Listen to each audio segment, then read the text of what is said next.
Nigeria, largest economy in Africa. Nigeria, famous accomplishment in entertainment and sports. Nigeria, resourced with globally respected human capital. Our uniqueness lies in our tenacity, our acumen, a testament of success. At NTA, we are forever proud to be the showcase channel of this positive energy and the reflection of the good in our nation. The capacity to tell our nation's story would not have been possible without the support and patronage of the three arms of government: ministries, departments, agencies, corporate bodies, advertisers, religious bodies, civil society groups, political parties, and of course you, our esteemed viewers. As we wish you a prosperous new year, let's get set to make 2023 even greater together.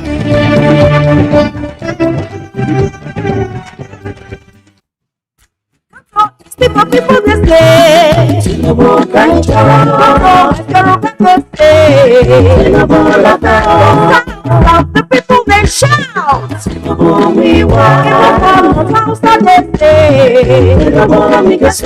All our country people, they talk with one voice. Them say that Asiwaju Bola Tinubu them want as president of Nigeria for this president election. Asiwaju Bola Tinubu na the man wey we all know and see all the good work in they do for the country, especially when in the governor of Lagos State. Now when God used turn Lagos to the best state for Nigeria. Today, many people all over Nigeria they like to go Lagos, go settle down for business and better life.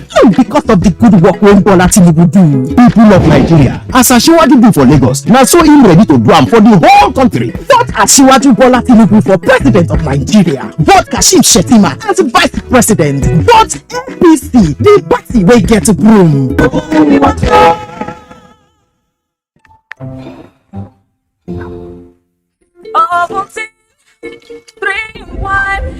It has great taste. Good day ahead. Yummy, yummy, full of nourishment.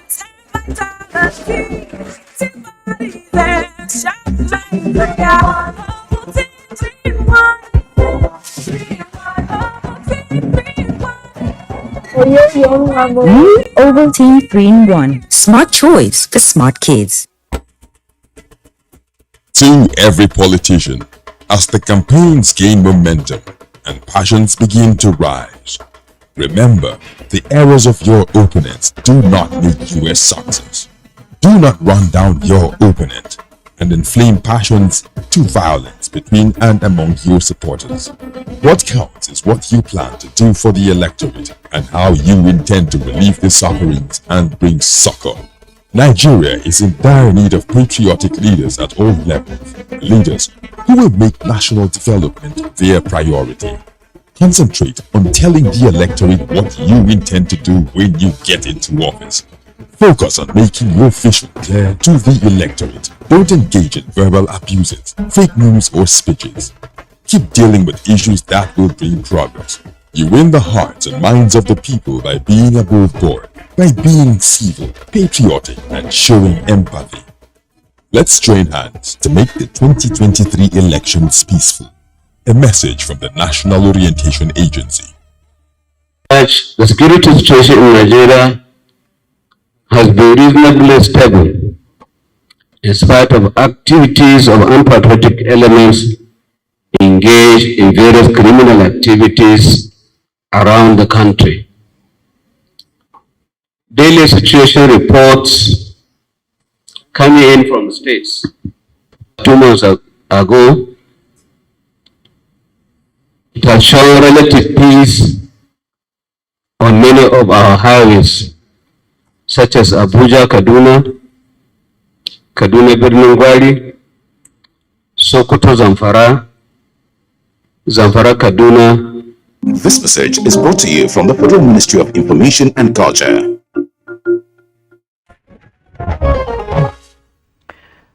All right, welcome back. This is Good Morning Nigeria, bright and early January the 3rd. So let's take a look at trending stories on business news. And head of International Monetary Fund, Kristalina Georgieva, says the new year to be tougher than it was last year, 2022. And the US and EU and China are experiencing slow growth. So let's join Comfort Model for the business news. Head of the International Monetary Fund, Christina Georgieva, says for much of the global economy, 2023 is going to be a tough year as the main engines of global growth, the United States, Europe and China, will experience weakening activity.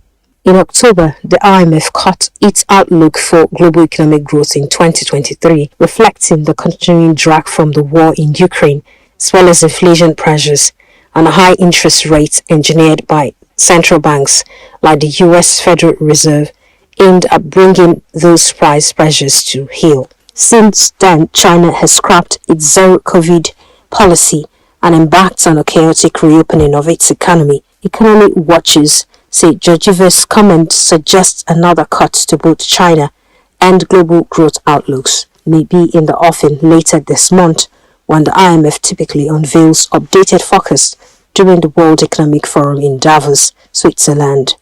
The Nigerian stock market was closed this Monday for the holiday. A total of 5,937 units of exchange-traded products valued at 21.7 million naira were traded in the week in 18 deals, as well as 35,327 units of federal government bonds valued at 35.7 million naira in 21 deals.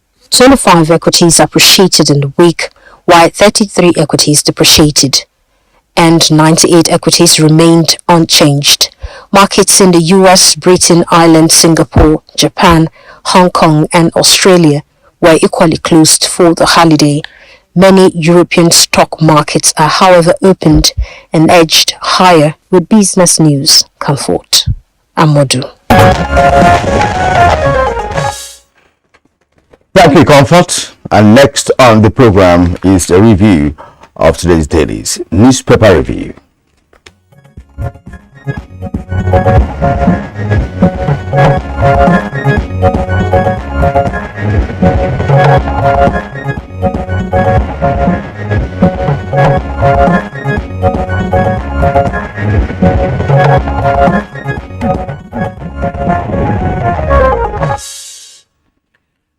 All right, I said it's always a pleasure to introduce the man that refuses to grow old, Chukwudi Okole Ugwaja. Chooks the boy. Yeah. It's not a leap year, is it? No. No, 2023. You can divide it by 4. No, you can't. I didn't know about refusing to grow old, and nature would always take you down, whether you like it or not.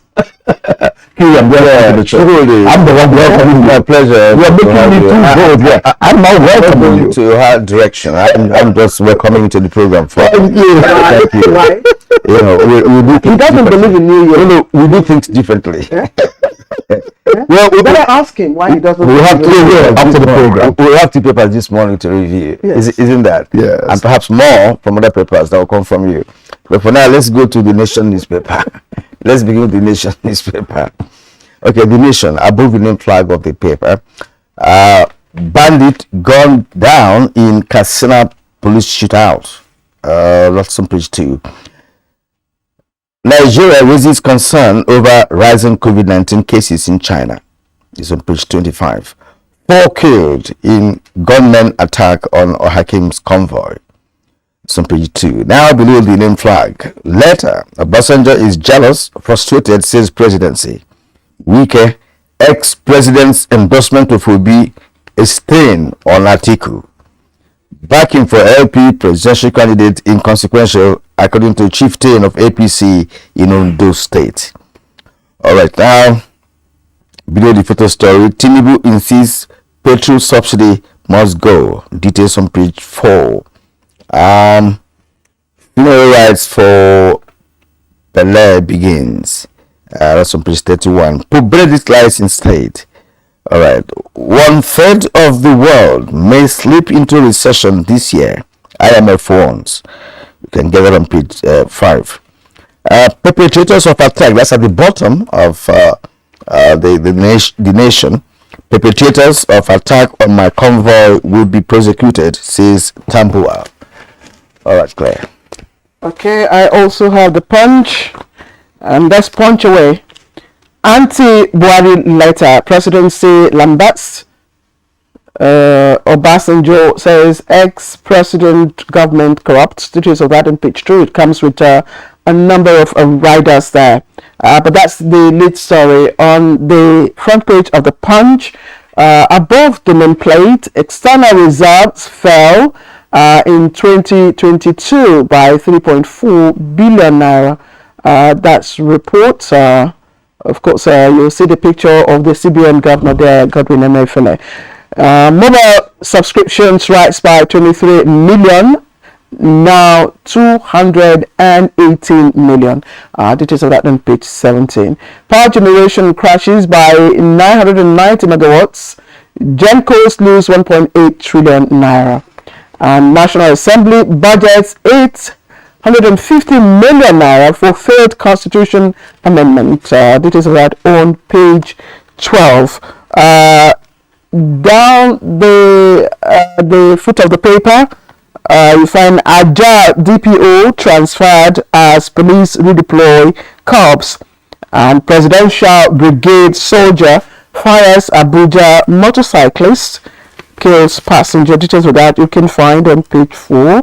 And the picture stories I'd like to read out. Fun seekers at the National Children Park and Zoo in Abuja, and Ebute Amusement Center in Lagos, the Palms, Sangota in Ogun State, and that was during the New Year holidays. And you see the children riding away there on Monday.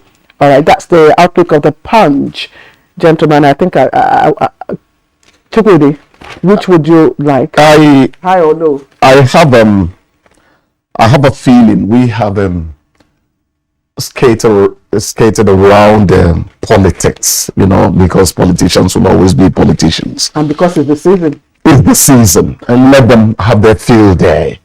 But when language begins to get intemperate, you and I have a duty to step in. Exactly. Because we are social engineers of sorts. That's what I keep telling journalists. You don't realize the extent of your power. You have awesome powers. So we have to talk about the presidency returning the salvos. Former President Olusegun Obasanjo would seem to have delivered when he purportedly endorsed LP presidential candidate Peter Obi. Now, I'm not going to go into the tackles being traded and all that. I would ask a question, really. Is it not necessary for us to learn some thinking from United States presidents, for instance? When they leave office, you hardly find a president trading tackles with the incumbent. They hardly do that. Not that they don't have reason to. I mean, Trump, if you ask me, is the phenomenon that has happened on the American soil the way nobody has ever considered that God's own country, in quotes, would ever experience. But still, that is even Obama, whom he was not quite friendly to, doesn't go out in the public to criticize him. So maybe caution should come in, whatever we think about him. We are operating according to our level of development in terms of democratic practice, norms and values. And beliefs of those who practice it, especially the key, stakeholders. But that's it. Even in America, like I pointed out Trump, for instance, he changed the course of history, the dynamics of American politics, right? So things you never thought could happen in the U.S. polity, they're taking place at the moment, right? So you can't divorce an ex-president from present president. But the point is, as you said, politicians will always be politicians, so let's keep away from them. I think it's better to keep away from them. An analyst will tell you, yes, former President Olusegun Obasanjo would seem to have endorsed Obi. Then some other person will tell you, how many votes would that get Obi? That is contestable. So let's leave them to handle their matter, because these are our elders. Yes, I want you to look at the killings in the southeast. Or Hakim's convoy was attacked. It's not yesterday. It's actually the next one. And 4 killed. That's 4 policemen killed. Now, not just the killing, his own killing. There's another killing before that, right, in the south of Nigeria. In Obosi, the PG of Obosi, somebody Okoli was also murdered about 48 hours ago. So what is going on? Is it the non-gunman, or is it lack of security? Recall yesterday we talked about Governor Soludo's assertion that he has taken care of violence in Anambra. I was questioning the veracity of that statement, and today you can see that more killings are still taking place. First of all, I advise news writers not to talk to us about unknown gunmen, because you're by implication telling the police that these people cannot be found, whether they are unknown gunmen or ungunmen men or whatever they are called. They are culprits. I remember I have 3 lessons I wrote down here that we need to draw from this attack. The first one is, if the gunmen can daringly attack well-guarded officials, the message being put out is one that spells out impunity. That's what it is. That's what it does. Whatever state of readiness the police have is being challenged to even get better, because there's a job to do. These hoodlums don't mean any good. It's an whirlwind that blows no one any good. Second lesson, if these acts could happen less than 2 months to the general election, imagine what could happen just a month to the election. What is the purpose of these attacks? Then third lesson, citizen vigilance and readiness to cooperate with the police so that we thwart some of these things. I remember, may his soul rest in peace, when Mike Wanchukwu on Radio Rivers, FM stereo, I'm a lover, not the spirit. If they are among us, they laugh and you know, sabi them. You remember? I remember. Where are those jingles? They disappeared. Talk for another day. So we also have a stake in the matter. You can't tell me that people drop from the blues and start opening fire on humanity around them, and nobody knows how they also live like spirits. That's not true. So we are hiding a few things that are eventually going to be detrimental to our own well-being. Exactly. And I will ask you again. I will ask you again. Yeah. An issue of our behavior, the behavior of our politicians. Please, must one move on convoy to be able to get to his destination? Because the attraction of a convoy, you need to be in the southeast and see a convoy really. It's about between 6 and 10 cars, if not more, in a stretch with speed and siren. So this is an attraction. I don't know why that's done. Hakim was governor of Imo State over how many years? 10 years ago more, or 15 years ago. So why is he using? I'm done being an ordinary Nigerian. I'm not being an ordinary Nigerian here talking as to why convoy. If I was attacked in Anambra State, still on convoy. Well, from what we heard, it was not meant for him in the first place. Perhaps those people were doing other operations, and when they had siren, they thought perhaps the police, they were coming for them, and they attacked. What you're saying is that we need to become a little more circumspect about announcing your presence, your presence in the community. Remember that there was this policeman in Lagos then, Sunday Deusi. That man, they said the way he made himself a top cop was that he would go out only himself at night, and that was how he got to know where the robbers are. Sometimes you don't attract attention to yourself so much if you want to be effective at what you do. You know, it might not be a very good analogy, but I'm trying to make a point. Okay, we have just few minutes to go. Well, just added to the list of killings. I'm sure you both must have heard of the one that happened, on Sunday as well, by the couple. Yes. The banker and his wife and son. That's in the Bara area, I think in Abeokuta area. Was burnt beyond recognition. And the son was said to have been drowned, and the relative that came to visit them, after the crossover night was also abducted.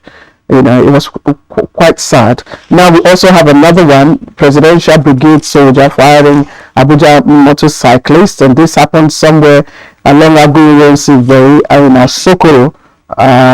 Details of that is still sketchy, according to this paper. But there's still one I'd like you to look at again, just before we round up, is the National Assembly budgeting 850 million naira for failed constitution amendment. Well, according to this paper, after initial hiccups, in getting the Ninth Assembly, to get the constitution amendment, through, this paper is reporting that 850 million naira again has been injected into the 2023 budget. Oh, well, it will all come under the omnibus, label of to make an omelette. You have to break a few eggs. Procedural flaws or not, the point is that destination has been identified, and you do all you can to make sure you get there. What we ask you to do is to try to be as cost effective as you can be. So is it that you could have prevented, this kind of expenditure if we had been more thorough? I'm not saying they have not been thorough. We're asking questions so that tomorrow will be better than today and yesterday. Okay, finally, yesterday was a public holiday, and I thought that when everybody thought that the highways should be free flow of traffic. Alas, the city center, of course, you find here in Abuja, traffic almost prevented me from getting to my destination. You know why? Pushing for families, children, all going to the park to have fun, to celebrate the new year. The Akirian here will not admit, Anyway, I won't allow this student to intimidate me, so I'll just call for a break. Chukwudi, we thank you. We'll see you tomorrow. Have a good day. Kirian, one of the signs of great wisdom is knowing when to appear foolish. We are not talking. Let's go for a break. As we close a successful year 2022 and prepare for the start of a better year 2023, the Nigeria Television Authority, NTA, wishes to appreciate and share the love with all who gave us a year to remember for good. The three arms of government, ministries, departments and agencies, corporate bodies and advertisers, religious bodies, civil society groups and political parties. Most importantly, you, our esteemed viewer. We say thank you. Together, we made 2022 great. Let's make 2023 greater. Once again, we say thank you, wishing you a Merry Christmas and a prosperous New Year from all of us at the NTA. NTA, you can't beat the rich. It's an anthem for Nigeria. Oh, better days are coming. Better days that gives us hope and strength. To keep this hope alive, bringing smiles back to all Nigerians. It's a new dawn in Nigeria. Renewed hope beckons on our people. The silver lining dots the skies. The firmament portents a bright future as the people of Nigeria move to vote a man whom they have come to trust for the realization of their aspirations for a better Nigeria. That man is Asiwaju Bola Tinubu. He has been tested. He can be trusted. Vote Asiwaju Bola Tinubu as President of Nigeria 2023. Vote Kashim Shettima as Vice President. Vote APC. Surely with Bola Ahmed Tinubu, the smiles are returning. We are close to home. Bringing them smiles back to all Nigerians. A new edition of TV Guide is out, featuring an impeccable personality with purposeful leadership, Alhaji Muhammad Mitakobi, the Executive National President of Road Transport Employers Association of Nigeria. In 774 local governments will be able to put all our structures in everywhere. I'll be able to bring the regions members together, reconcile them to come and work for the progress of the association. Welcome to World of Fun and Excitement as we also present an assemblage of professionals in the media space. Some compelling NTA programs, current trends in the fashion world, ICT, sports, entertainment, and lots more. Get a copy at the vendor near you or any NTA station nationwide. TV Guide, your indispensable companion. crude oil thefts, illegal refining of petroleum products, vandalism of pipelines, sea piracy, kidnapping for ransom, militancy, and environmental degradation are amongst the potent threats in the south-south zone of Nigeria. Accordingly, Operation Delta Safe is being conducted in the south-south and parts of the southeast geographical zone to protect the nation's oil and gas industries, which is the mainstay of Nigeria's economy. This message is brought to you from the Federal Ministry of Information and Culture. Our pastors, our imams, in every church, in every mosque, please realize that in the course of praying for peaceful and transparent elections, we all have duties beyond prayers. If we want a stable society before, during, and after the elections, what should you be saying to those that worship with you? All Sundays and all Fridays, you are saddled with the responsibility of bringing up good generations. It is therefore your duty to both man and God to ensure peace all the time, no matter about elections alone. People talk to people and people listen. Talk to your followers. Make them listen to ensure peaceful 2023 elections. This message is from the National Orientation Agency.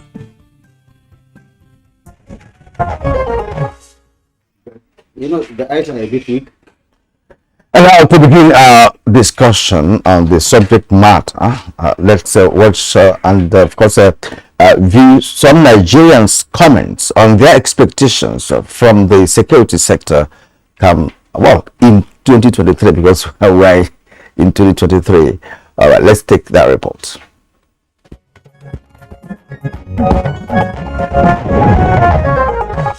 We have men and this force that can do this job, that can secure this country. And I know if they are properly motivated by way of good payments, better working conditions, and gathering right intelligence and making use of it, there will be better security and getting the youths employed, because it's just an idle mind. And people who are in need for money or because of one thing or the other that gets into these activities. Like banditry and kidnapping was much last year, and I think I know one person they kidnapped, so it really got to me. In fact, it changed my mentality about everything. I now got to know that there's a lot to be done, especially to considering the security of the country. What we witness, this kidnapping all over the place in the nation, there's no exception in any way. Even in villages, they are kidnapping people.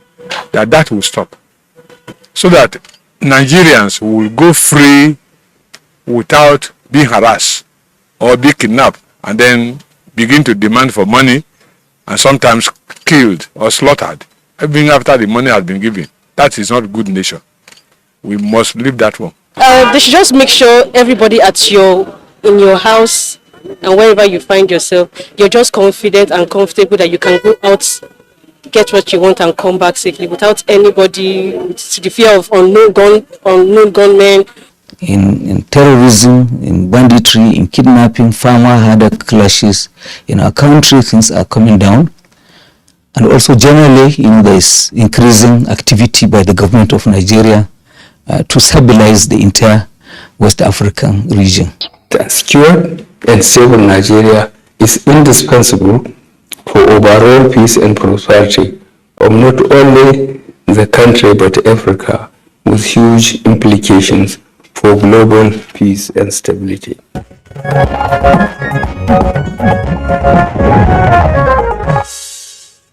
All right, that compilation was by our correspondent, and we'd like to thank you, Joseph, for putting that together for us. Again, to remind you, our topic for discussion this morning is your expectation from the security agencies or security sector this year. And I will just I would have just said, well, like one of the respondents there said, everyone will want to, be comfortable and confident to go out, to travel without, according to her, fear of the unknown. I mean, that should be it. But there's much more to achieving that relative peace in our country. We have gathered top personalities from the diverse security agencies. They are here right in the studio. Let me begin the introductions with the Brigadier General Sani Kukasheka Usman. He's a familiar face, former Army spokesperson, and now consultant to the Nigerian Army Resource Center here in Abuja. Happy New Year to you, sir. Thank you for joining us. Wish you the same, and thank you very much for having me on the program. Happy New Year to you all.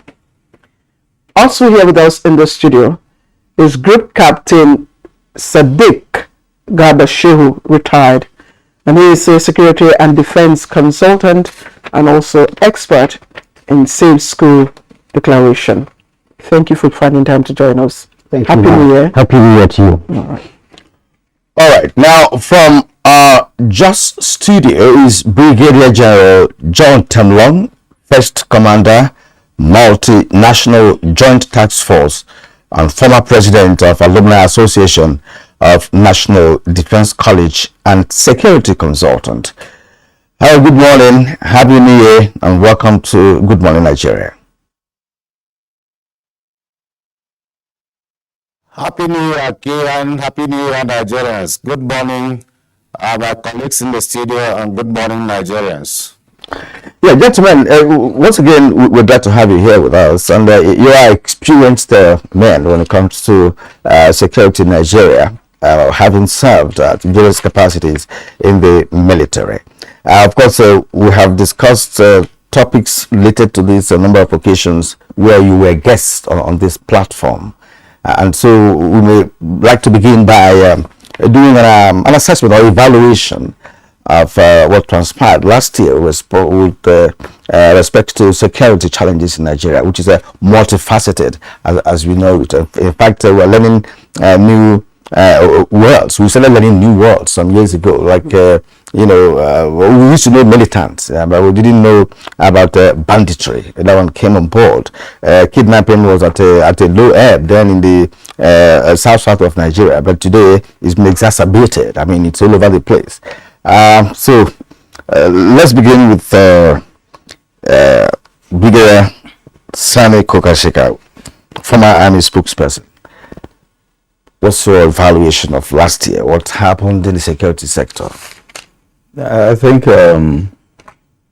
it was interesting and challenging in the sense that if you recall, in fact, the year started precariously in the sense that you remember the train attack and so on and so forth. And towards the end of the year, we have had instances of travel advisory that you wake up, you will even think that you will wake up tomorrow morning, there won't be Nigeria given the security challenges. But by the grace of God and concerted effort of the security forces, were able to mitigate those challenges, and we have to give kudos to the government and the security forces for rising up to the occasions. Take, for instance, initially we have had repelling and what have you. Now with renewed operations like Forest Sanity and all the rest, we have had instances where they have been taking the battle, to the very den of the criminal elements. And if you look at the Northeast, we have what is now referred to as a greater peace as compared to what was obtainable. And one of the aspects is looking at the number of almost 83,000 Boko Haram terrorists that voluntarily surrendered, and this is unprecedented. It's something that has never happened, anywhere in the country. And most importantly, again, we realize the importance of whole society approach to the extent that, remember the 23 abducted, those train attack abductees were released. simply because of involvement of some key stakeholders in the Nigerian project that were able to mitigate issue that has been lingering for over 6 months. So it's a mixture of such, but the good thing about it is that there is great improvement and stabilization. And of course, I can understand why you are predicating the theme of this today's discussion to expectations, because the security forces have risen to that occasion. But of course, it is not just something that happened overnight. There was this strategic directives on the part of the government, especially, you know, the president, you know, the number of times the Security Council has sat, and beyond that, the injection of more equipment. Take for instance, and I believe Group Captain Shehu will bear me witness, the administration has bought nothing less than 38 fighter aircraft for the Nigerian Air Force, and I believe from now to first quarter, end of this first quarter of this year, we might have about 40 more aircrafts. And the thing is, on and on, when you look at the Army and the Navy. Take for instance, now the Navy is even being repositioned to have a blue economy in Nigeria. And of course, you know that the Gulf of Guinea, the security challenges are being mitigated due to concerted efforts, you know, and the involvement of other partners, and including, you know, other international communities too. And the involvement of Nigerian society in the dealing with security challenges, they were involved simply because they were equally involved by the security agencies. So it's a culmination of so many things that hence we have reached this far. There is high expectation of not only sustaining it but to improve on it. Okay, let's put you on hold, Brigadier General Kukasheka, for the moment, and just again to recollect your adjectives. You started by saying it was an interesting but also challenging year, and you also used the word precarious. And indeed, the travel advisory hit everyone, but again, we were able to, you know, deflate that. And in fact, how we did it, you're just telling us. The civilians don't know, but you know, glory to God for that. And again, you also said we were able to make important improvement and then stabilize, you know, security architecture. Let me bring in General Tem Long, who was first commander multinational joint task force from our Jos studio.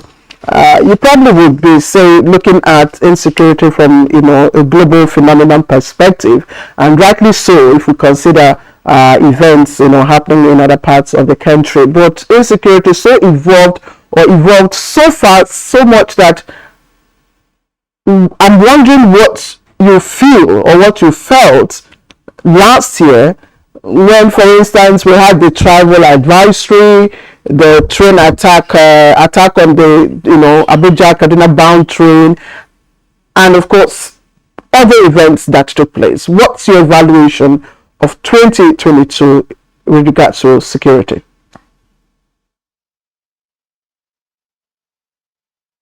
Thank you very much, Claire. I think 2022 was a mixed bag of both the low and the high.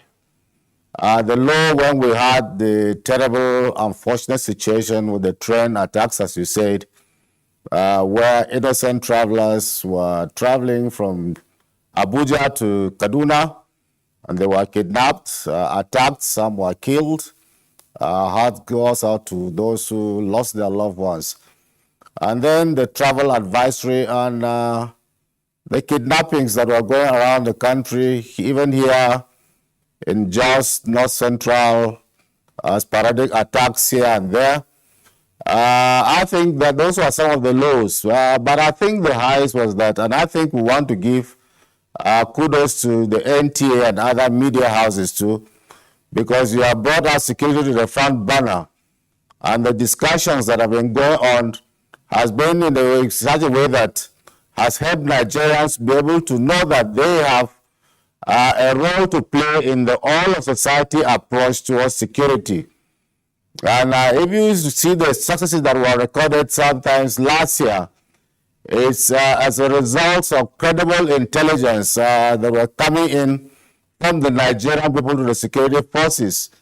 The attacks that were done on the leaders, the various arrests that were done, and then the accurate attacks that were done when the leaders were holding meetings in various safe houses of theirs, goes to show that Nigerians were now coming up and volunteering information to the security forces.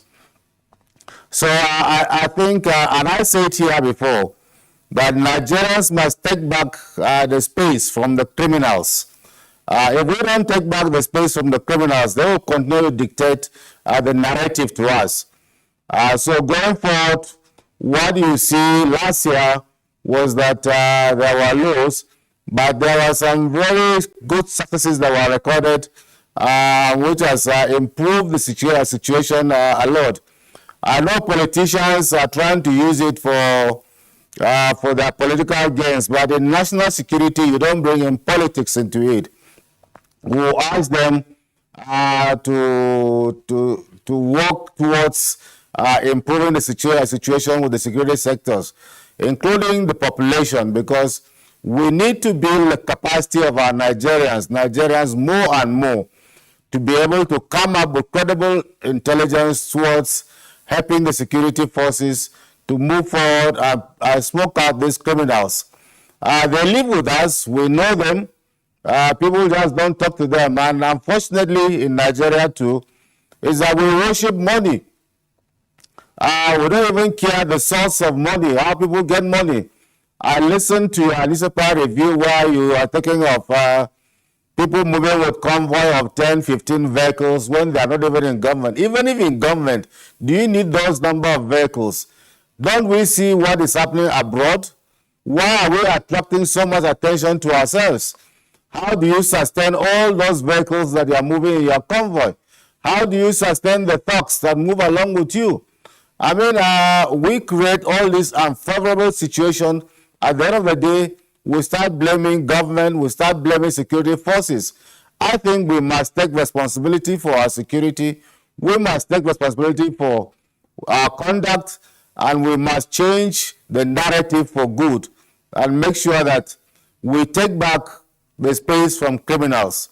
And going forward, Nigerians need to know that for us to have a secure and a safe country, the responsibility rests squarely with everybody. It is an all-of-society approach, and in fact, we owe more, because the security forces and the armed forces are just there to be able to check on the criminals, but to bring up the society and bring up children in a way that they respect the laws and obey the laws is the responsibility of parents, the responsibility of teachers, the responsibility of elders, the responsibility of the whole of society to make sure that we stem the criminal tide within our society, change our value system, change the way we see Nigeria, and stop building sub-nationalities and sub-clans and build a nation. There are some religious leaders who even think that they are above the law or above the country. And I think it's dangerous for the country. You cannot sit down and say that, I just listened to a clip where somebody was saying that we shouldn't vote people who are saying they're going to buy more arms to bring peace to the country, and that we should that they were fighting their own soldiers. I think that's wrong. We have one country. You cannot even do that in Saudi Arabia or in Qatar or any of the UAE. And so we must have people, no matter who you are not above the country, above the laws. You must have a country first before you start practicing your religion. So. All right, General Temlong, we appreciate your contribution. In fact, you have a little background, for discussion, making progress in this program. Now, Group Captain Sadiq Garba Shehu, I want to take a few things that he said. So we live with them, we know them. It means that there's a possibility of the society playing a key role, as a matter of fact, a more strategic role in intelligence, gathering and reporting. Yes. From what the two speakers, their speakers said, it did appear that a great deal of improvement, were recorded during the 2022 with respect to how government tackled the menace of insecurity in Nigeria. But again, you keep hearing fresh attacks in Zamfara, in other parts of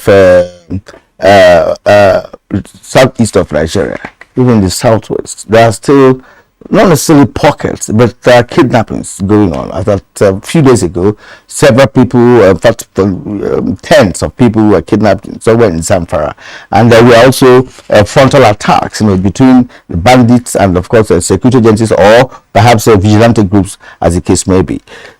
So, what is your own assessment of what happened last year? Because we are doing this to enable us discuss the expectations of Nigerians based on the achievements recorded by the government in the past year.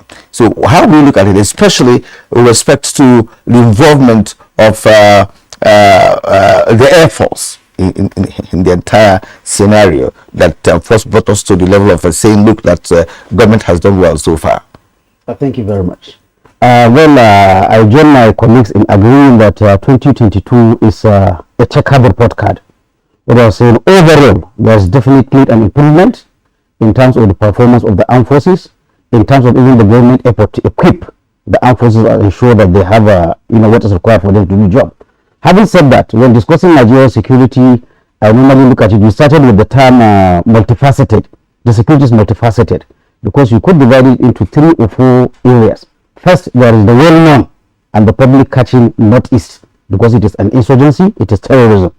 Definitely, when you look at the Northeast, for the past even 2-3 years, when you look at the figures, is it number of attacks that is carried out by the terrorists? Is it number of civilians or military men that are killed? Is it number of areas that are held by these Boko Haram insurgents or ISWAP, as the case may be? There are definitely a great improvement. We do not hear that. We do not hear our soldiers being running away from these people or them taking places and hosting their flags. So definitely, when you look at the Northeast, there's a tremendous improvement of keeping the terrorists quiet, including the massive surrenders we are recording. Even though I was still questioning that insurgents, they have a way of being resilient, so there shouldn't be complacency in that case. Despite the then when you move to the south, northwest, unfortunately, there's an interesting phenomenon that is coming. For the past, I can say 6-7 years, when you talk of insecurity about Nigeria anywhere, what you talk is the Northeast, high numbers.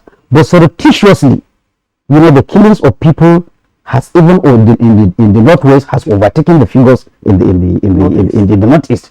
When you look at the figures for 2021, you look at the figures of 2022 that just ended, you will see that the Northwest, comprising Kaduna, Zamfara, and then their Niger State is not in Northwest. But when you look at the figures coming from the Northwest, coming from the Northwest alone, they overtake the figures that are coming from the Northeast. So what does that tell us? This is why I said it is a variegated report card. We have tremendous improvement in the Northeast. However, in the Northwest, even within this week, I think even entering into this year, we have people being kidnapped. We have bandits issuing ultimatum to villagers, imposing taxes on them. In Niger State as well. Even in Niger State. So these are the states actually that are really, when you look at the lady you put in your clip at the beginning, she talked of banditry. Now, so while the Boko Haram sortie is about killing people and catching land, you see the threat we are having in the Northwest is there is killing, but mostly it's about marauding people, rendering people homeless, stopping them from farming. That area, unfortunately, despite some spectacular successes by air attacks, because we've had, it's not easy, or it is not often that you have a group of bandits assembled in hundreds and you hit them. It's a lucky strike. But fortunately, during the year, we had such strikes and it has built numbers. But the truth is that these people are still marauding. These people are still holding, some areas captive, some villages captives. We have, so that is an area. Then when you go to the southeast, states like Imo and Anambra, these are again the sore points. almost, if we do respect, almost all states have varying. Enugu is joining, but security, but okay, Enugu is joining up. Yes. Then this is another area where we are seeing flashes of insecurity, which more work has to be done. Then when you move to North Central, you have Plateau, you have Benue. Also, those areas, these are the areas that when you check, you will see red in those areas. That is to say, the issue there is still unresolved. So this is what I said. It is a variegated, But as we are transiting from one government to another, like we continue to say, governance is a continuum. I want whatever incoming government is coming to know that security is work in progress. Okay, thank you. Yes. We will get to that progress, because that's what we want. We want to make progress in whatever improvement and stability that we have recorded. Brigadier General Kukasheka, my question is to you. You've listened to the variegated and the delineation of the context, the different contexts of insecurity we've had, from the northeast to the northwest to the north central and to different parts of the country. As we speak, the tension in the southeast is palpable. Kian and I, the newspaper reviewer, just talked about the killings within 24 hours and all that. But all this happening despite the number of instruments that we have, the number of security agencies that we have, providing intelligence, providing information. Do you think that we are relying more on our conventional, much more on conventional methods? Well, if we are going to talk about Southeast specifically, or Nigeria in totality, in my earlier comment, and of course the various other speakers have made mention of the fact that there is a need for a whole society approach, and it was in realization of that we have had the semblance of the improved security that we had towards the end of last year. Now, I know there are two key important issues slated for this year. One is the general election in February and March. Then, of course, we will have the census later. Now, you cannot have such very important things, that strengthen our democracy without an enabling security environment that will guarantee free and fair and credible election. Now, what is being done?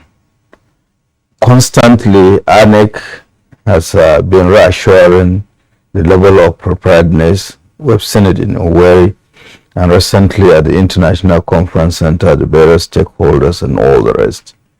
But now the attacks of not just the ANEC facility, and particularly in the southeast, shows that the general election security will be a daunting task.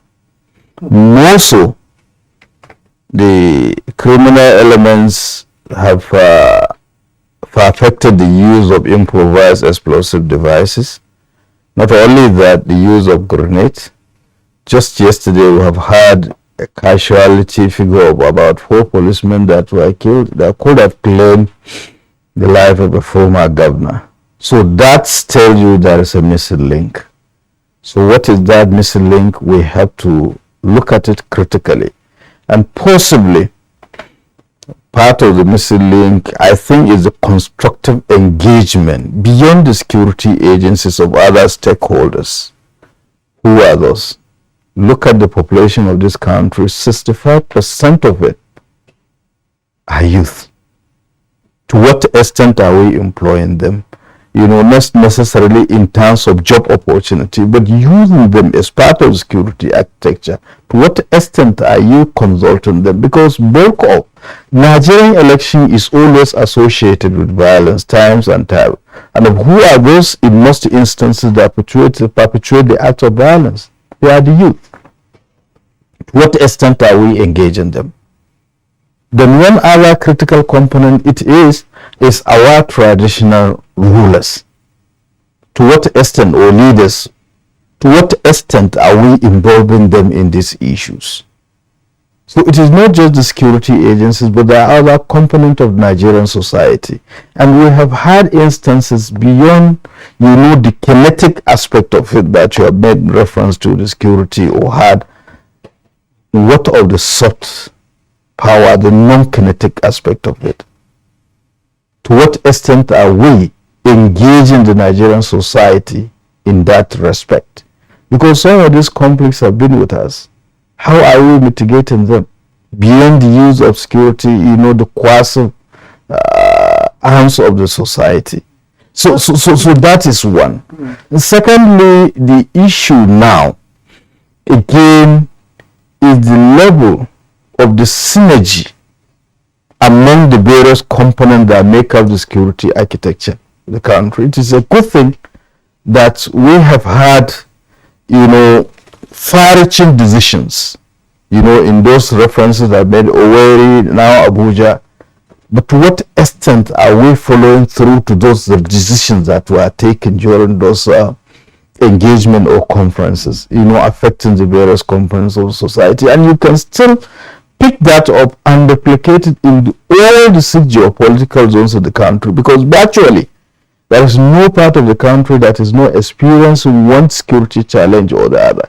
And mark you, it is not the physical security that we are talking about in terms of maybe insecurity challenges, banditry, and all the rest. There are other security challenges that are socio-economic oriented, because the definition of security now is all encompassing. And take, for instance, a person who is hungry, his security is for him to be, to have food. Well, others could think of, free from physical attacks and, freedom of movement, and so on and so forth. So we look at the security as it is kind of holistically, to what extent, just recently, I think the National Bureau of Statistics have come out with disturbing statistics about those who are below poverty line in the country and what have you. So to what extent are we improving the economic well-being of the people to enable them to focus more, so that when you was talking about, collective responsibility, a role to play in the society, you become more focused and be able to have sense of belonging. The relationship is improved between you and the government. Yeah, well, thank you.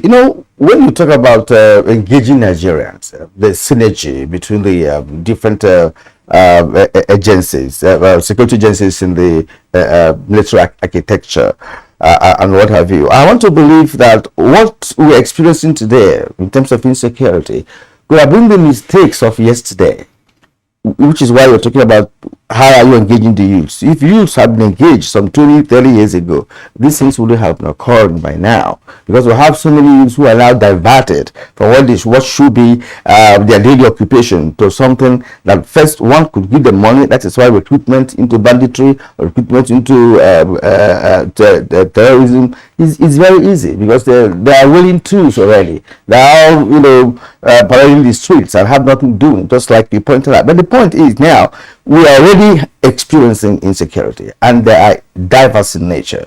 And one would have asked, our troops are really trained to face a asymmetric kind of war that we're experiencing, based on even the banditry has even evolved and developed into some kind of terrorism, because they come in numbers, attack, burn down houses, take over your property, and occupy it. And that's why, in Niger State and other places in the north, you cannot farm unless you take permission from them. It still exists up to today. So, General Temlong, you preferred some solutions, in your earlier comment, which of course you talked about moral and other things. Now, Okacheka talked about the issue of engaging the youth. Now, what would be the next option as Nigerians expect to have a better, more secured, more peaceful 2023?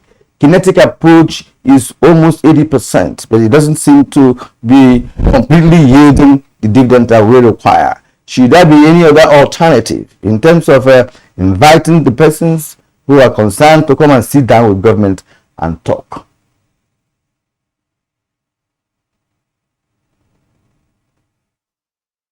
Thank you very much, Kirian. I see one of the problems that Nigerians do have is to understand that, yes, these are Nigerians who are criminally minded.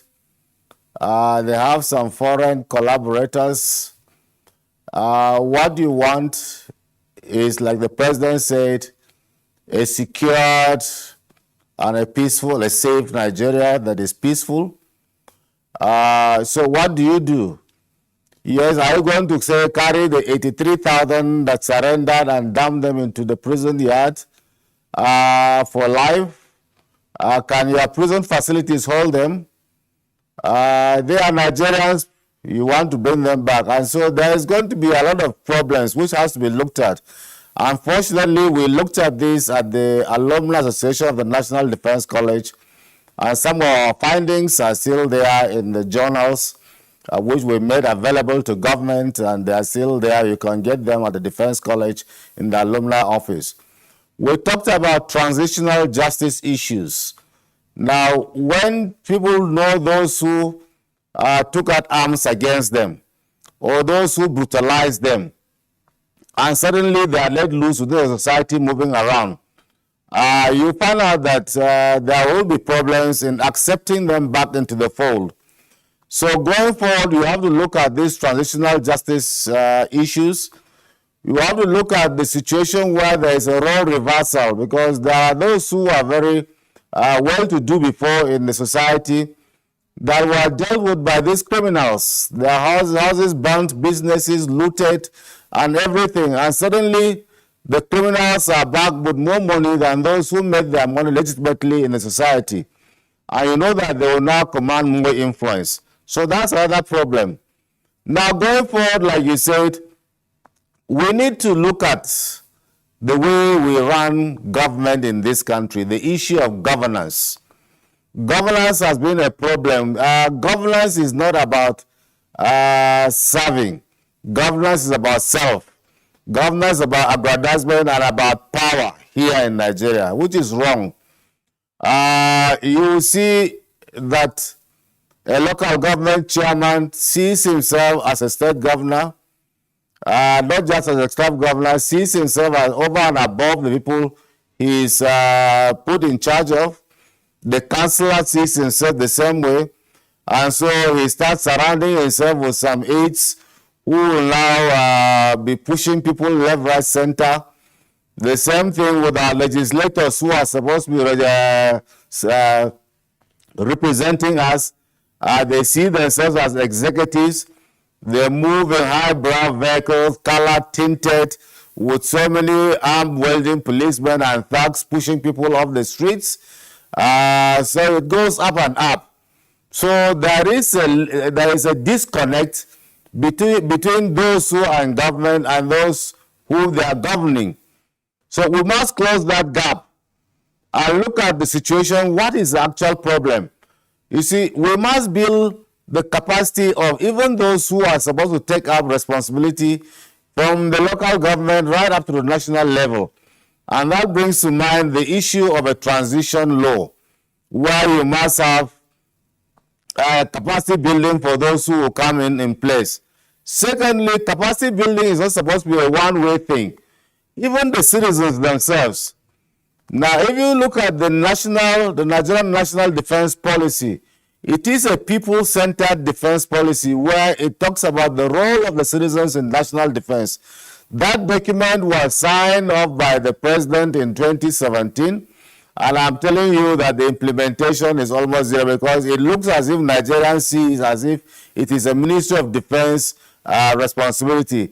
But the responsibility of national defense cut across everybody: society, government organizations, the local governments, the states, traditional rulers, the school system, and the rest. And so if we had implemented that, getting the citizens involved, this 80% you're talking about kinetic, it would have gone the other way. It would have been 80% citizens and 20% kinetic. So the soft power component in asymmetric warfare is fantastic. Is what is supposed to go on.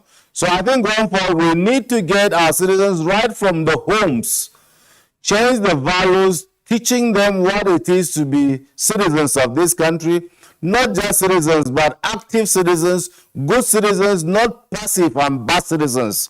And then to be able to be checking themselves, because we did that in our primary schools in the 60s. When you do something wrong, they will say bad citizen. Or when you sit down and others are working, we will laugh at you and say passive citizen. And that will ginger you to start working out with the rest to call you a good citizen. And so we must recreate this, reinvent this situation, and set a narrative for the future where citizenship is seen as synonymous with protecting the common good.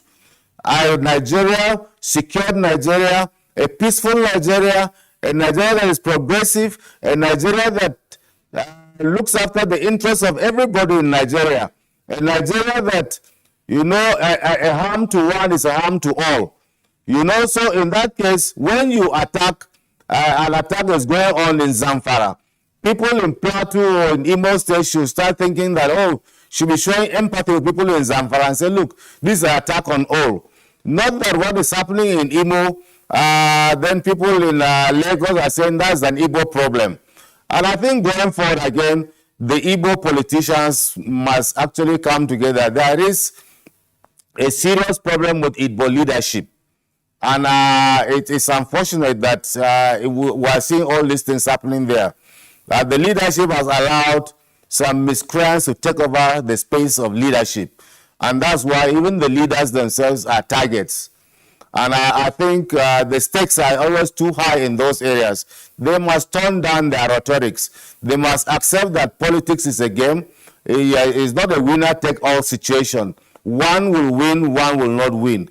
They cannot have two governors. They cannot have two legislators in the same constituency. I think they must actually come to the drawing board and see what these miscreants are doing. A lot of the elites, so when I talk to them, you find that they are passive. It looks as if they have been cowed by these criminals to even just say, we accept what is going on, that now we are being marginalized.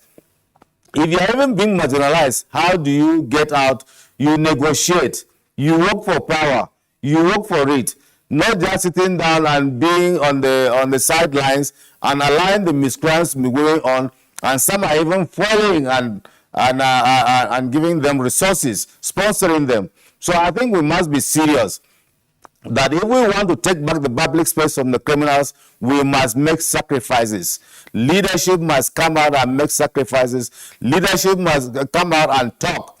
Leadership must take the responsibility for what is going on in their area, and leaders must be able to say, no, this is enough, this is right, this is wrong. Call those to order and help the security agencies to make sure that we get them. So definitely going forward, the soft power component is important. We must build the capacity of those who govern us. We must build the capacity of the citizens themselves to be able to have a country that is called, All right, General Tamlong, thank you. Thank you for the points that you really have raised, and I do hope that the findings of the Defense College will not be gathering dust. Hopefully, that finding probably would have contained some measures necessary to close the gap between the governed and the government, like you rightly pointed out in your remarks. But let me come back to the studio and take on a great Captain Sadiq on the variegated insecurity that you talked about, which is very, very important that we deal with it. And thank you for also giving us the statistics of the killings. Like you said, there seems to be some sort of quietness and stability in the Northeast. I remember, we were there in 2017 when this stability started gaining, grounds. But right now, I want to I want you to share your thoughts with us. What you think is or could have been responsible for this kind of stability that we are gaining, especially in the northeast. Could it be the style of governance now that we're seeing? We see Governor Zulum, take on quite a number of projects, people-friendly projects. Most of the camps, IDP camps, have even been closed down. People are now going back to their communities. Is there a link between governance and what is happening in that part of the country in terms of insecurity? Yes, thank you very much. In the Northeast, we must remember what we are having is insurgency. The insurgent, always uses the wage that is between, like General Long said, what is the wage that is between those governing and those that are governed. If people are unemployed, if people do not have social amenities, that gives a cleavage which a terrorist or a counter-insurgent can enter, because he can see. If we go back to the history of the first person that started the Boko Haram, that's Mohammed Yusuf, the late Mohammed Yusuf. He started with simple things. You look at the culture of the people, you identify what is important for them, and then if government is missing there, you enter. He started simply by giving youths money to buy motorcycles, by marrying and giving them money to marry, because again, culturally, like I said, in that area, in most northern area, when a man reaches a certain age and he's not married, it is seen as a failure. That is the reality of that place. But they don't need money to marry in those places. They don't need to marry. At least you have to carry some things to do something now for the parents and everything. So Mohammed Yusuf understood that, and also those people, he convinced them, what is government doing for you?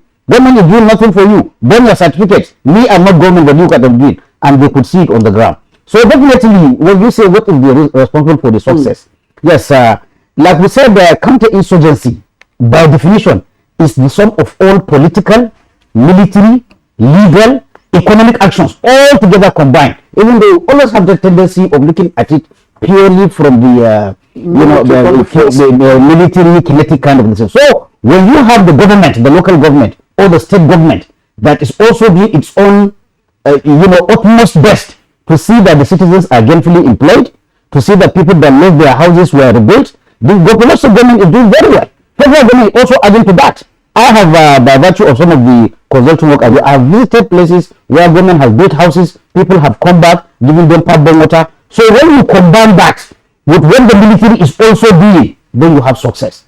So definitely, when I am examining, successes or this thing, honest as a conscientious security expert, I just don't rely on government figures or military figures. But when you look internationally, there is no doubt. Even the ranking, there are agencies, there are think tanks that put eye on this things. They have no control. No government has control over them. Definitely, the rating of Nigeria as a country bedeviled by insurgency has gone down, and that is very good. So it is a combination of all the efforts that is giving us that result. But again, I said I won on complacency. Then when we move to the northwest, the theme of your business is expectation for security sector.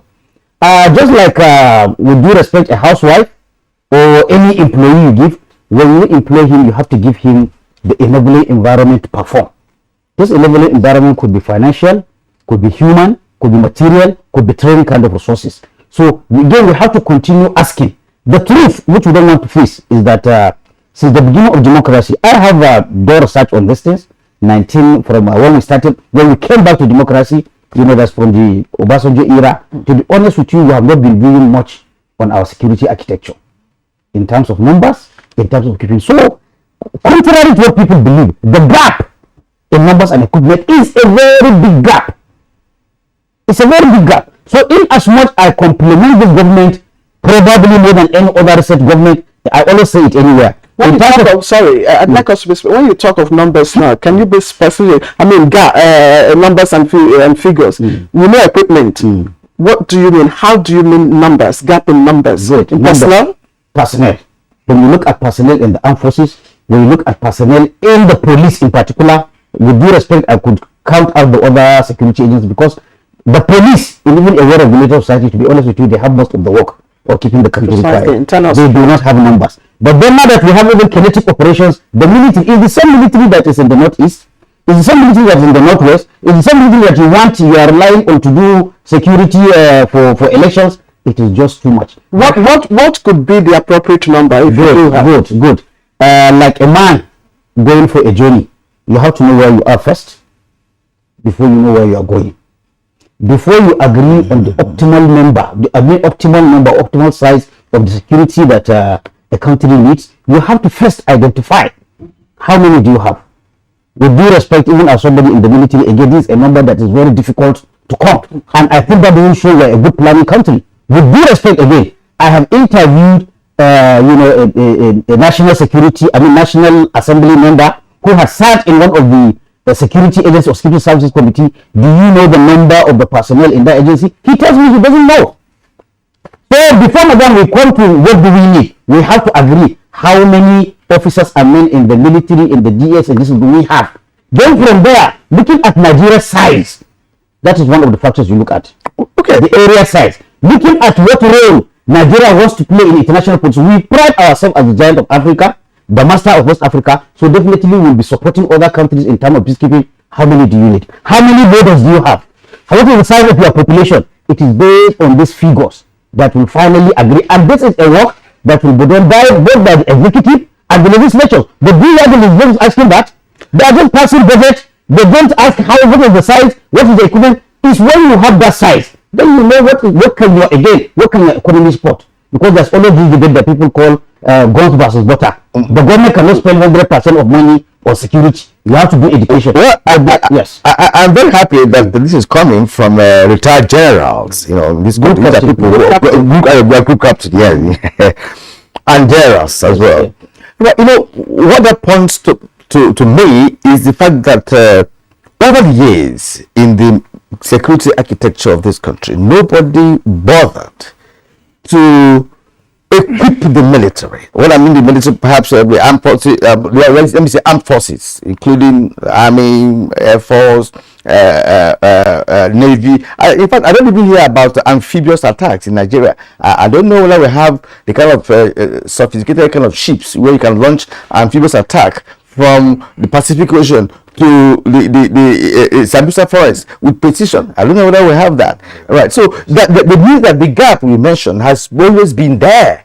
Right. And which of us this government has tried to close up. We talked about 38 or more, aircraft, special aircraft, for attack, and which has not been there all these years. So what has happened, over the years that we are now trying to restock, and I mean, it means some level of planlessness in that area. That is what an ordinary Nigerian will feel. That if the military do not know that they should be equipped over the years, and now you have some kind of asymmetric war, and you are, looking for, what to fight it and what have you. That doesn't make a good of a nation. We're going to take a short break now, but before then, I'd like Brigadier General Kokashega to look at this issue. You lived in Southeast before. You understand the terrain. And General Temlon mentioned something about the leadership of the southeast of Nigeria, which has degenerated to a point where you could say there's no political leadership in that part of the country, based on what has evolved over time. Gunman attacks, individual, some personalities have been attacked. Dr. Akunyele was attacked. Some other individuals were attacked. Rifan Yoba was attacked. El Hakim was just attacked. People were killed in Hamufu just 2 weeks ago. Over 50 people in Hamufu. Some people were kidnapped along that new road built by Sullivan, between Opi and Enugu. In fact, the former SSG was also kidnapped there, and so on and so forth. So, what would you be telling the leaders of Enugu, Anambra, Abia, and all of that? Because these are the current leaders of the region, and what is happening there right now is completely strange. This is not the place you used to know. So, with respect to what we are looking at, expectations of Nigerians in that area in 2023, what will you be telling to Southeast leaders?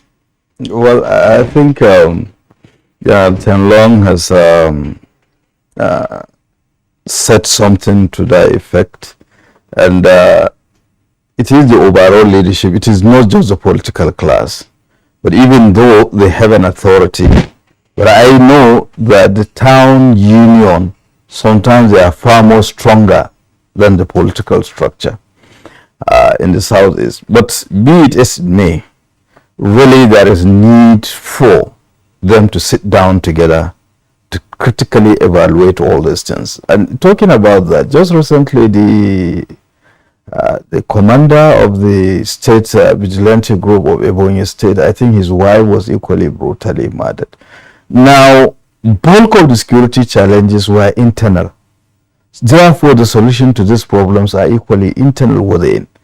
Initially, there was issue of self-denial of unknown gunmen, but it is a lie. They were known. They belong to a particular community, they belong to a particular house, they belong to a particular parents. They know them. So why should you allow a few group of individuals, they constituted minutest of the minute of the society, to create havoc? Now, with due respect, the most resilient, economically viable segment of the Nigerian society are the people from the southeast. Now they are moving towards consolidating and getting political power. Somebody is trying to thwart that. But my question, it is not just to the leadership, but to the youth, is that how could you, in your wildest imagination, somebody will bring petrol, will bring matches, and ask you to set your father's house alight, and you do so? It's counterproductive, because if you continue burning the south, is where will you go to? Therefore, the leadership have so much to do, in the sense that they have not been talking to themselves. They have been working at cross purpose and at variance. And I can understand the reason. Yes, people will feel that they are treating and what have you, but unless we remove money from our political landscape, which is impossible. Chief security officers of the governors who have security. I don't want barricaded. I don't want. If you are talking about that kind of thing, almost everybody in the Nigerian society were even barricading ourselves. Take Abuja, the roads that are no longer accessible, and you see the high fences. Unlike the master plan that we have, in some climates you don't even fence houses in the state. I mean, in the country. Within them. So if you are talking about, it's a collective responsibility. So, and therefore, I think somewhere along, even among criminals, there is leadership. It's very critical.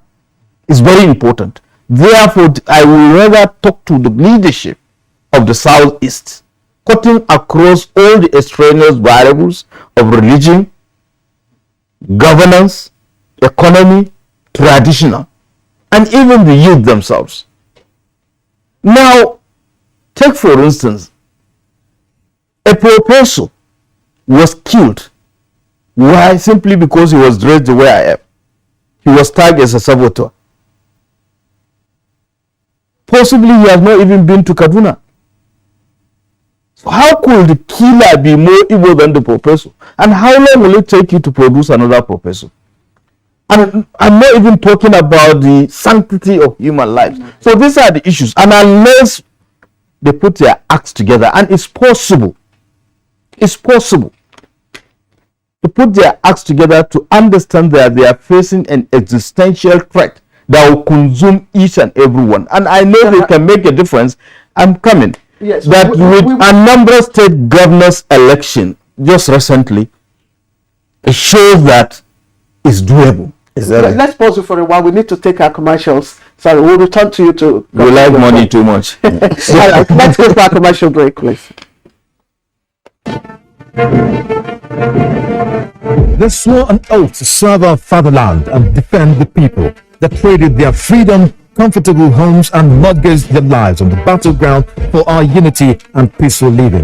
These are the great, fearless, loyal, and committed Nigerian armed forces who risked their lives courageously to safeguard our borders. But in the line of duty, many never returned.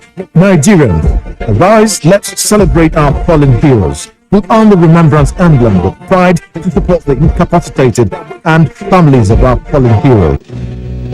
The occasion is cause for reflection and remind us of the sacrifice made by our armed forces in preserving the unity of the country.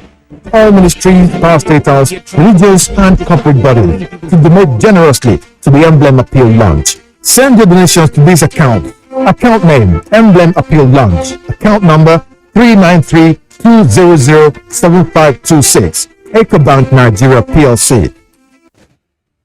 As the 2023 elections draw near, remember, evil prospers when good men and women only wish for peace, but never take a step to make peaceful elections happen. Are you a father? Are you a mother? What are you saying to your children as elections approach? Have you warned them not to let themselves be used to cause violence? Have you explained to them what the consequences of electoral violence might be? Do your part to make peaceful elections happen. Talk to your children. Protect them from unscrupulous politicians who want to put them in harm's way, while their own children are comfortable at home, within and outside the country. Let's join hands to make 2023 elections peaceful. This message is from the National Orientation Agency, NOAA.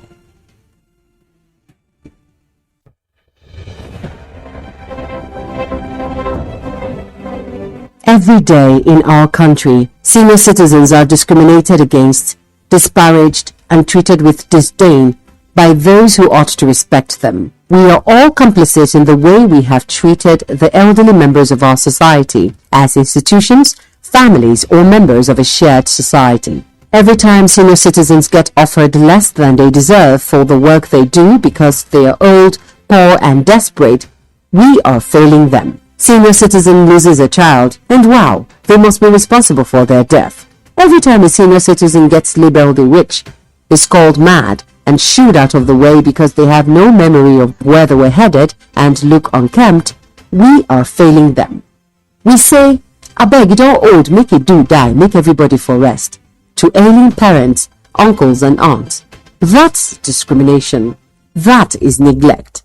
When you see an old woman getting beat up and being accused of witchcraft, do not turn the other way. Stop and teach people that white hairs, wrinkles, and hunchbacks are no evidence of witchcraft. Aging comes with a memory decline. Sometimes it's not out of place to have elderly people lose their way, forget details of their lives, and how to properly take care of themselves. When they get to this stage, they deserve your empathy, not scorn. Our ailing fathers, mothers, aunties, and uncles are deserving of quality healthcare and peaceful transition. Make their last moments memorable. Senior citizens have paid their dues. They deserve your care. Stop all forms of discrimination against them today.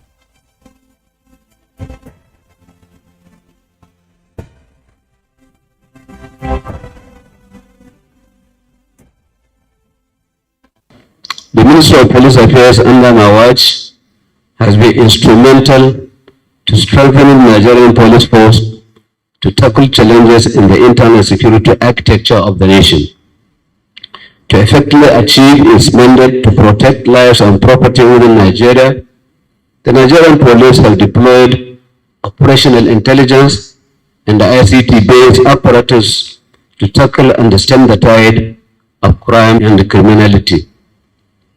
Some of these efforts include the maximization of the Force Intelligence Bureau, Intelligence Response Team, and Special Tactical Squads, through digitalization of emergency contacts via the NPF Rescue Me application for emergency response at the tap of a button. This message is brought to you from the Federal Ministry of Information and Culture.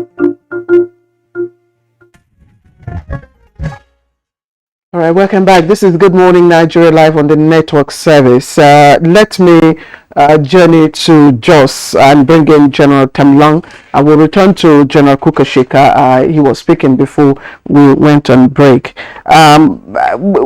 We have heard, from all of you in the studio and of course from you, General Temlong, on what we as a people can also do in terms of bridging the gap between the governed and the government, and also play our traditional roles to improve our security situation. But Good Captain Sadiq talked about the gap between numbers and equipment. And it took me to my search engine to, find out the budgets, for the military. And this year, 2023, I think the budget for the military was over, I want to, permit me to just get it out. Okay, for the police, for instance, it's 871 billion was budgeted. Of course, personnel and overhead, it's taking a chunk of that budget. And then I'm trying to get that for the military now. The military was about 1.55, 1 point something trillion, if I'm not mistaken. More than that. Sorry?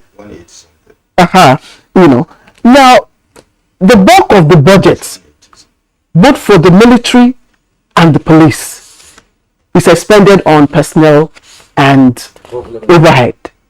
What do we do with the budget for capital? Is it mainly on hardware? What exactly are we supposed to be doing with the budget for the capital expenditure?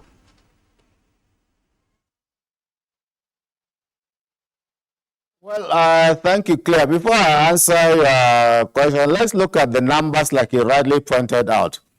If we take the numbers properly, the police leadership must come clean and tell the Nigerian government and the Nigerian people the number of policemen they need on the streets to adequately police the country. There is a benchmark by the UN, which we might not be able to make by now. And then they should be able to tell them what sort of equipment they need to have a minimum of 5 minutes response time, at least in the cities, and 10 minutes response time in the rural areas. That will come together to the citizens, to the government, and to the National Assembly, the executive and the National Assembly. The police must actually purge itself too of the criminals within it so as credibility will come up. And once you have that credibility, and then people are sure, fundings will come both from the government and the citizens, I assure you. There is a police security trust fund now which they have. If you look at what TED Fund is doing in terms of educational sector, the fact theirs will be even more by sort of intervention. It is these interventions that are supposed to take care of the equipment that you're not talking about. It's not just what the paltry ones that comes from the budget. Now, when you have a secure and a peaceful country, businesses will boom. Government will get more money from taxes. Citizens will get employed, and there will be general peace. So there will be more money for the government to carry out activities for the citizens. So it is a two-way thing. If you have insecurity, government will continue to have its revenues dwindling.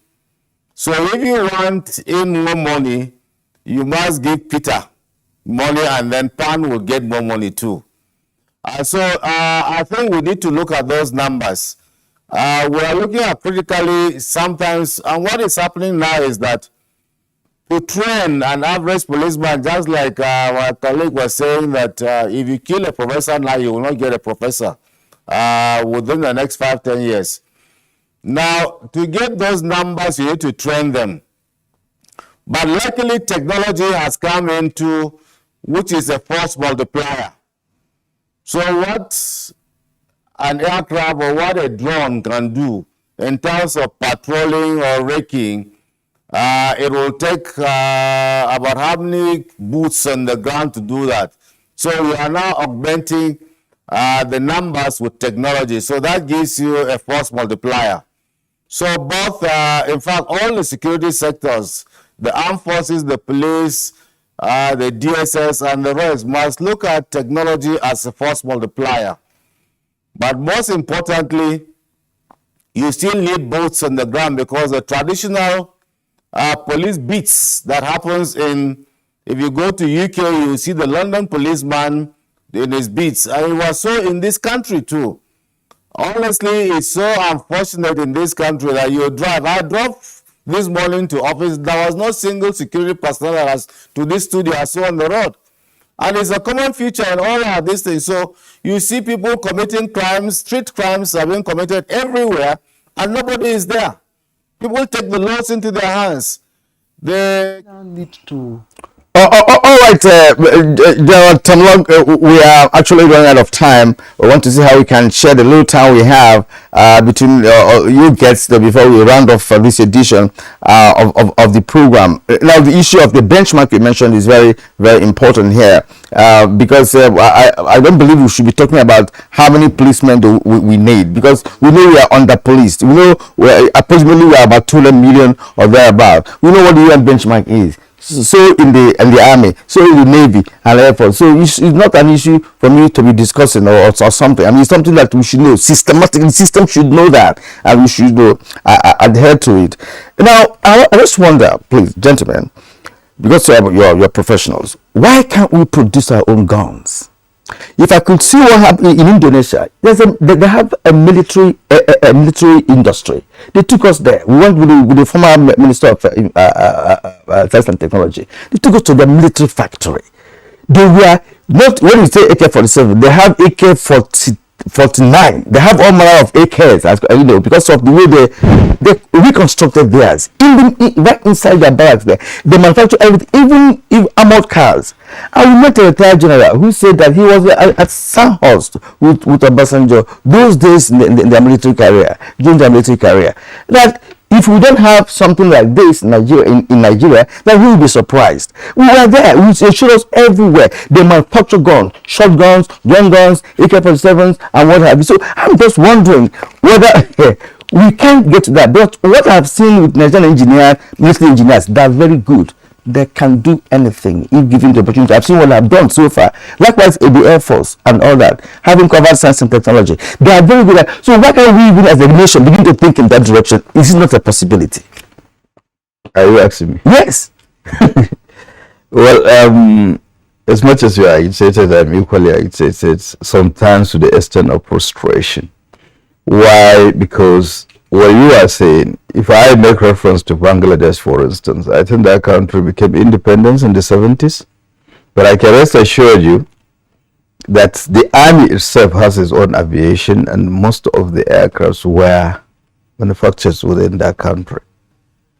And remember, we still have grade of Nigerians who paid the supreme price during the Second World War in that country, you know, bringing peace and stability to the world.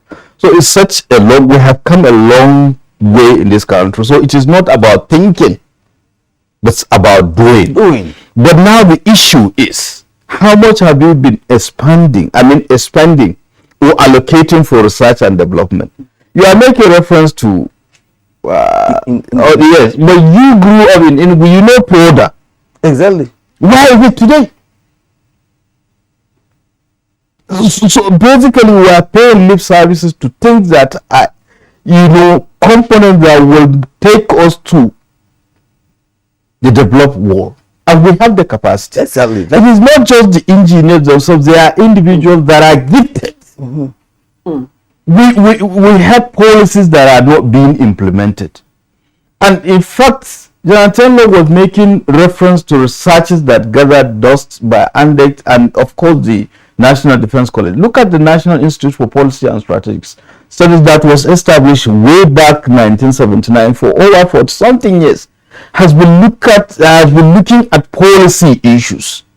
Every year there is one thematic issue. I think 2 years ago, getting things done in my own course, it was interrogating the internal security framework and community policing in this country. Everything that has to do with internal security, we made far-reaching recommendation and even implementation strategy.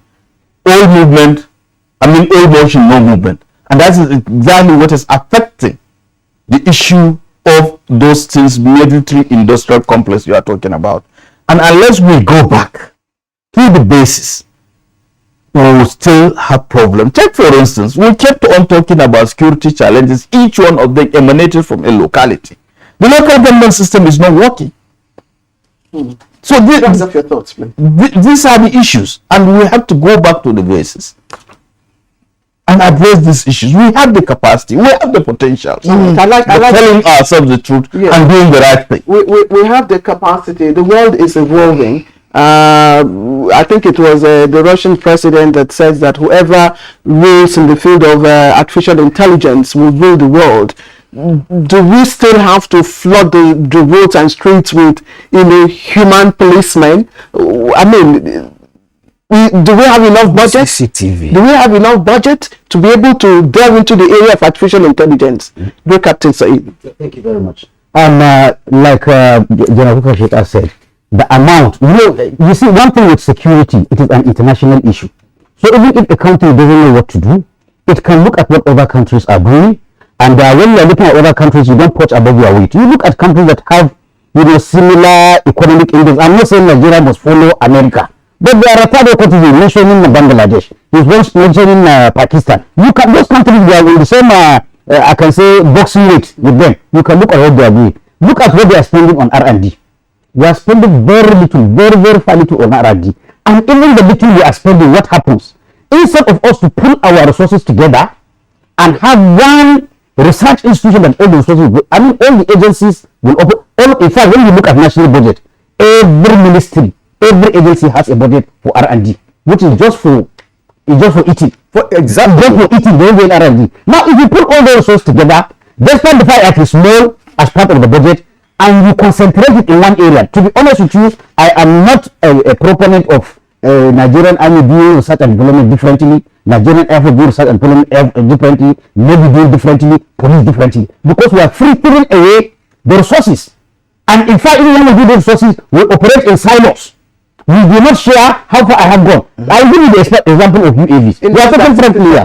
We are talking of UAVs. UAVs have been talking of UAVs. But now if you check, how many agencies, how many security agencies are into UAVs? NSA, police are doing their own, Army are doing their own, Air Force are doing their own, and where have we gone?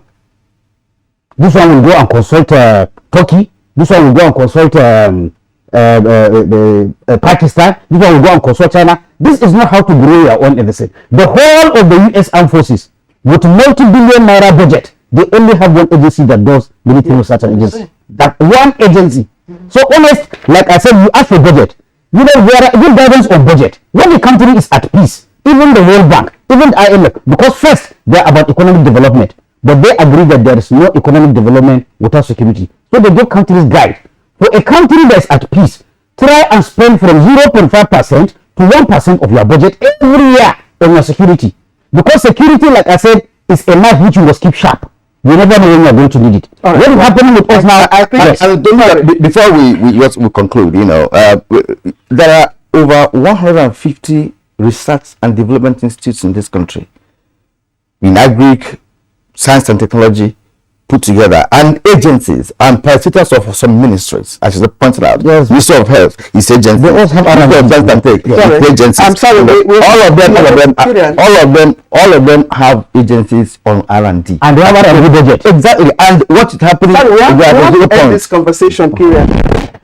Let me appreciate Group Captain Sadiq Garbashi, who retired Security and Defense Consultant and expert in Safe School Declaration. Thank you very much. I must say I have enjoyed our conversation. Let me also thank Brigadier General John Temlang, First Commander, Multinational Joint Task Force, former President of Alumni Association of National Defense College, and a security consultant. It's always a pleasure to have you speak on security matters as it affects this country. And of course, Brigadier General Sani Kuka Usman, former Army spokesperson, consultant to the Nigerian Resource Center, and my very good friend.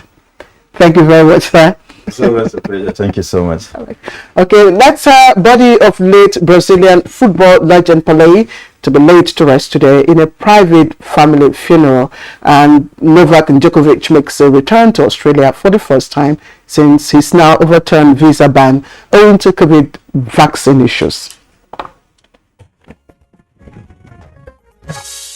Thousands of mourners have gathered to pay their respects to Brazil legend Pelé, who is lying in state at the ground of his former club Santos. Pelé's coffin was placed in the center of the pitch at the Urbano Caldeira Stadium in Sao Paulo, with fans lining the streets to get inside the ground.